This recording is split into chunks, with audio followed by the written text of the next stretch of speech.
महामार्गावर राष्ट्रीय महामार्गावर होणाऱ्या अनेक अपघातांचं प्रकरण ऐरणीवर आलेलं असताना आता जळगावात एक नवा विषय या ठिकाणी समोर आलेला आहे। आपल्यासोबत आहे जळगाव महापालिकेचे माजी विरोधी पक्षनेते सुनील महाजन आपल्यासोबत आहे। नुकतीच त्यांची पत्रकार परिषद या ठिकाणी झालेली आहे।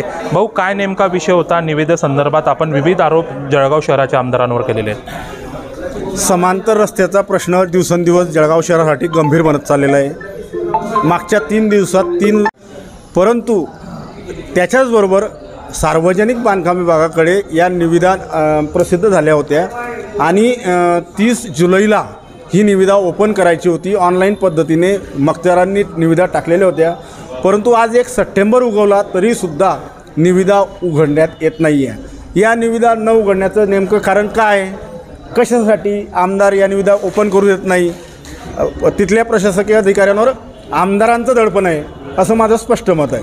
भाऊ, तुम्ही असं देखील म्हटलं की यामध्ये मोठा टक्केवारीचा विषय असल्यामुळे आमदार या ठिकाणी टेंडर प्रक्रिया राबवू देत नाही। काय नेमका विषय?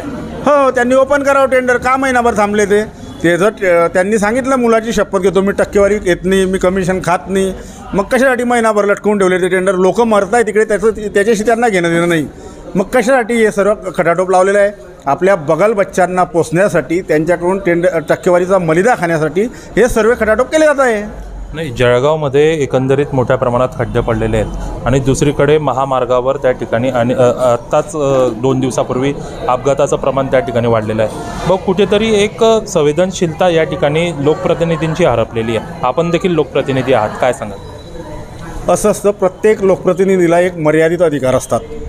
नगरसेवक याला महानगरपालिकेपुरता म्हणा किंवा त्याच्या प्रभागापर्यंत मर्यादित अधिकार असतो, परंतु आमदार हा राज्याचा कायदा ज्या ठिकाणी बनतो त्या ठिकाणचा सदस्य असतो। त्यामुळे या सर्व गोष्टीसाठी आणि आता तुम्ही बघाल तर महाराष्ट्रात एकही महानगरपालिका सध्या अस्तित्वात नाही। अशा परिस्थितीत आमदार त्या शहराचं नेतृत्व करतोय म्हणून ही जबाबदारी त्यांची असते।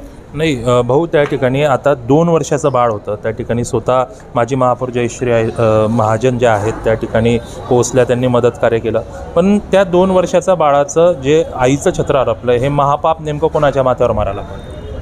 हे मी तर तेच सांगितलं ना की सदोष मनुष्यवधाचा गुन्हा जर दाखल करायचा असेल तर कुणावर करताय तुम्ही? कुणावरच करायची गरज नाही। या समांतर रस्त्यांचे जर निविदा मंजूर झालेले आहे, टेंडर कॉल होऊन टेंडर ओपन करत नाही आहे, आमदार याला कारणीभूत आहे, म्हणून हा गुन्हा आमदारावरच दाखल केला पाहिजे। जळगावात टेंडर पॉलिटिक्स चालू आहे असं म्हणता येईल? हो।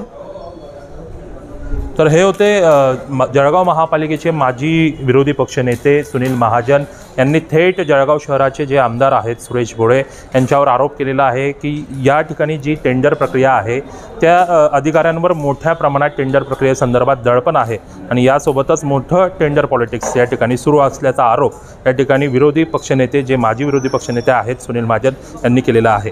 राजमुद्रासाठी कमलेश देवरे, जळगाव।